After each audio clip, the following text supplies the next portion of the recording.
हाय, good morning. मी Dhanaji Kamble, डिएक्शन distributor. तुम्हाला स्पिरुलिनाबद्दल थोडी जानकारी देतो. स्पिरुलिना हे फूड सप्लिमेंट आहे. कोणी पण खाऊ शकतं, लहान मुलापासून प्रेग्नंट लेडीज असेल, वयस्कर.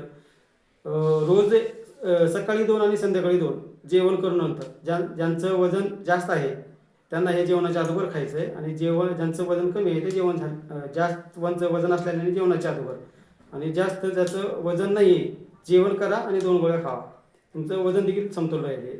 फूड सप्लिमेंट म्हणजे आपल्या शरीरामध्ये जे काही कमी आहे तेच पूर्ण हे भरून काढतं. मी हे प्रोडक्ट बऱ्याच जणांना दिलेलं आहे, त्याच्याबद्दल काही जणांना रिझल्ट पण आला.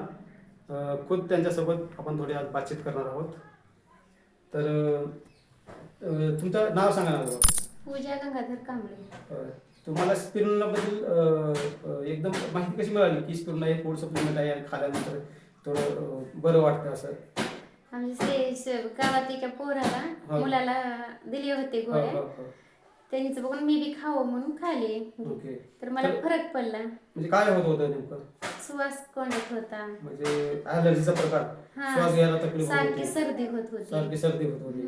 तर याच्यामुळं किती खाले तुम्ही? एकच डबी खाली. एकच डब्बीमध्ये अगोदर दवाखान्यात दाखल होतं का? हा, दावली होती, लातूरला दावली होती. काय म्हणले होते डॉक्टर? ऑपरेशन करावं लागेल म्हणले. ऑपरेशन करावं लागलं म्हणले. तर बघा, ऑपरेशनासाठी आजकाल जवळपास 40-50 हजार रुपये खर्च तर ते साहजिकच आहे.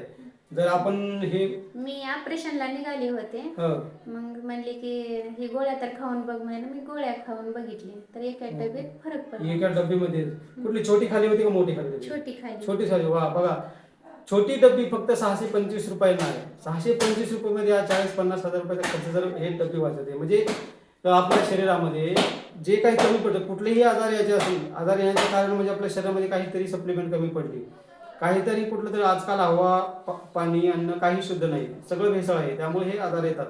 त्यामुळं आपल्याला हे आज गरजेचं आहे. त्यामुळं मला तर हे असं वाटतं की आज प्रत्येकाने, सगळ्यांनी हे स्पिरुलिना चालू करायला हवं, जेणेकरून आपण मोठ्या मोठ्या आजाराला बळी पडणार नाही. Okay, thank you. डिएक्शन.